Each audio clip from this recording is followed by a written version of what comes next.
আমাদের মাননীয় প্রধানমন্ত্রী, আমাদের মমতাময়ী মা ভালো করে জানে তার সন্তানরা কি করতে পারে। নিয়েছিলাম সংরক্ষিত মহিলা আসনে, আমি এইবারও নিয়েছি। হয়ে গেছে আমার উপবিশ্বাসকে আসলে এটা কোর্টে হয়েছে, মামলা আমার থানায় হয় না।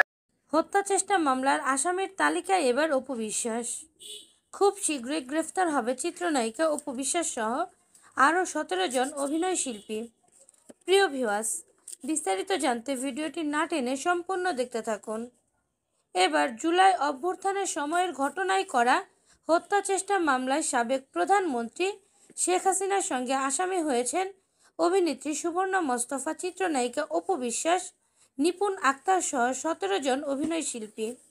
গতকাল সোমবার আদালতে তাদের বিরুদ্ধে হত্যা চেষ্টার মামলা নেওয়ার আদেশ দিয়েছেন।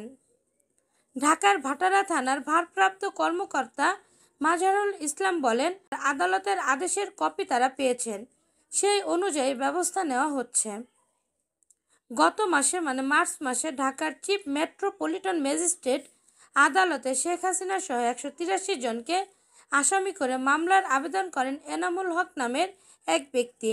আদালতের নির্দেশে ভাটারা থানায় এই আবেদন এজাহার হিসেবে লিপিবদ্ধ করা হচ্ছে বলে জানিয়েছেন ভাটারা থানার পরিদর্শক সুজন হক।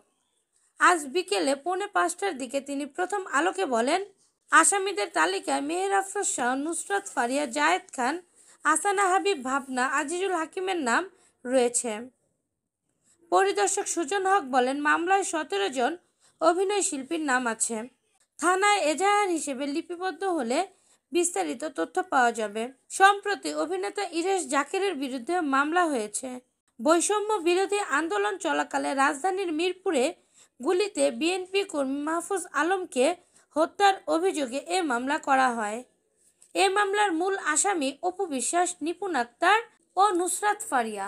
প্রিয় ভিউয়ার্স, তাহলে কি এবার ক্যারিয়ার শেষ হয়ে যাবে এই 17 জন জনপ্রিয় অভিনয় শিল্পীর? বিষয়টি নিয়ে আপনাদের কি মতামত? অবশ্যই সেটা জানিয়ে দিবেন আমাদের কমেন্টের মাধ্যমে।